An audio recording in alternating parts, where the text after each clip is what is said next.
Hey guys, welcome back to another video. My name is Max, and today I'm going to be sharing with you some tips on mixing medias in art. What I'm showing you now is the sketch that I'll be filling in today. It's an album cover that I've designed. I'm going to be using watercolors, acrylics, colored pencils, and ink.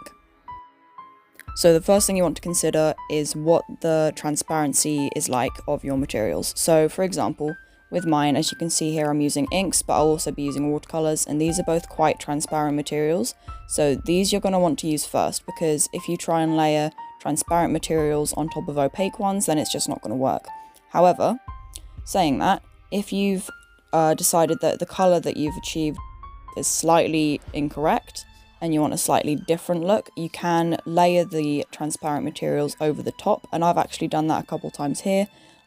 Where I'd given one of the animals too dark of or too saturated of a skin tone, and then I've just gone over it with grey and it's fixed it. So you can use the transparency however you like it, but in general, use those before using opaque materials on top. So the next thing you need to consider is which materials to use for which bits of your piece. And I've talked about transparency, but also there's a level of adaptability with each material, and it kind of depends on your skill. Personally, I'm not that great with paint, but I'm quite good with pencils, so a lot of the time in this piece used paint as a base coat and then went in with all the details using pencils. However, if you're quite skilled at painting, then you might not need to do that. You could probably add details with the paint as well. But just the thing that's great about using multiple medias is that you can kind of manipulate them to suit your skills best and get the best result with them. So an example of this would be the cat's fur that I've just done with pencils. Because they're quite narrow and pointy, you can get really fine lines with them that I wouldn't have been able to achieve with a paintbrush. But equally, I'm not going to do the entire shirt in pencil because it's a large flat area that I can just quickly do with a coat of watercolour. So that's also something you should consider as well, using faster mediums for larger areas and then using slower ones to add details in over the top.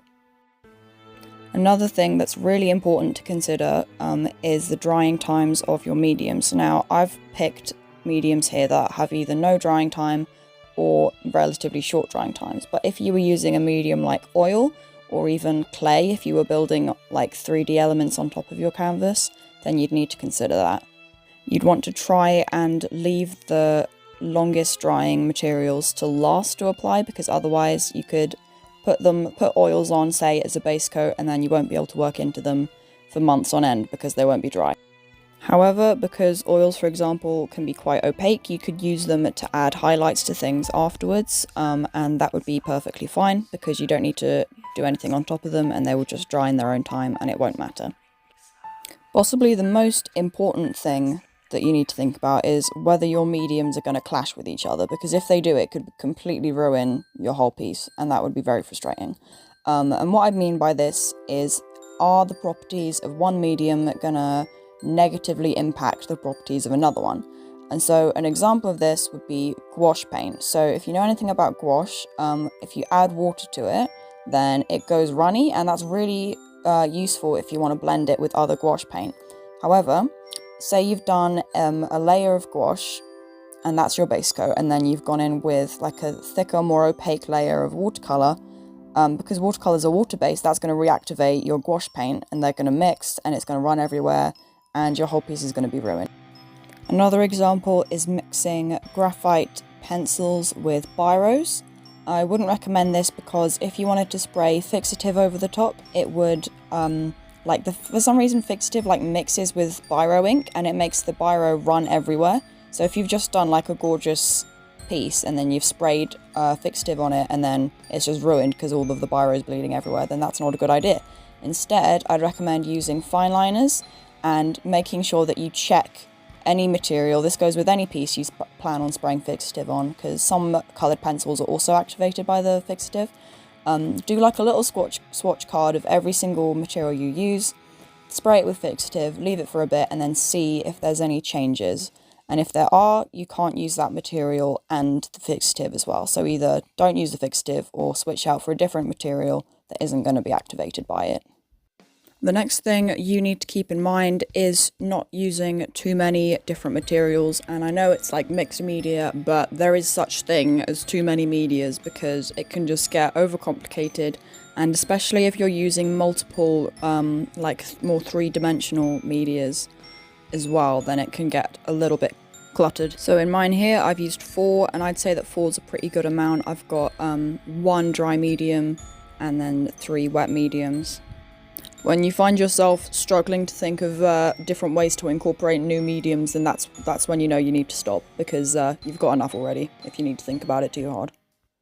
You also want to consider the purpose of what you're trying to create, and that kind of goes with any kind of art, not just mixed media, but with mixed media often it's used to experiment with stuff, which is great. So if you are using it for that purpose, whether that's just for your own use or for school or whatever, then like pick materials you wouldn't usually and think outside the box a bit.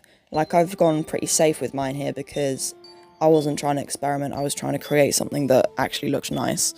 But you could use things like really unconventional materials like sand or other things that aren't actually art materials and are just things that exist that you could try and incorporate.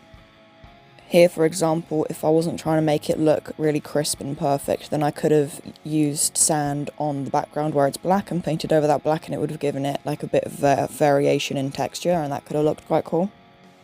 You could also experiment with like the thickness of your paints, maybe. Like I've seen people using lots and lots of acrylic paint to kind of build up layers that have a lot of texture to them, and it gives the piece like a lot of physical depth.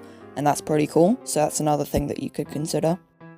But equally, if the goal is to make something that looks nice and crisp and perfect, then don't push yourself outside your comfort zone too much, because you'll be setting yourself up for disappointment. Like, don't be cracking out the bags of rice if you're trying to create this like really crisp set of lines. It's just not going to work, okay? The intention behind my piece here, as I mentioned at the start of the video, was to create an album cover for a set of 12 songs that I'm currently working on composing. I've used 3 of the songs' backing tracks in the background music of today's video. The one that's playing now, I didn't actually compose this backing track. It was composed by my friend, and she makes really cool songs, and sometimes she makes them and then she realizes that she doesn't actually like them herself, but then I really like them, and so she just lets me have them. So that's what this one is, and it's also the like the intro and outro tune, so I'm gonna link her channel in the description and you can check her out. I like to describe the concept for the album as a mix between Melanie Martinez's Portals and Billie Eilish's When We All Fall Asleep, Where Do We Go, because it's kind of like a kind of mystical, ethereal thing, but it's also kind of creepy, while also being like a statement on society, kind of. So this site you see before you here, it's a little bit creepy, you could say. It's kind of meant to be a statement on how we're all blatantly different, but with society kind of makes us put on these masks of indifference, like we're all meant to be the same, apparently. And that's an idea I kind of touch on a bit in some of the songs. But that's the end of the video. Thank you for watching. Here is the final creation that I've done. Let me know in the comments if you think I should release some of my songs on the channel. And if you enjoyed the video, if you found it helpful, then leave a like and subscribe if you want to. If you don't, then don't. But I'll see you next week. Bye!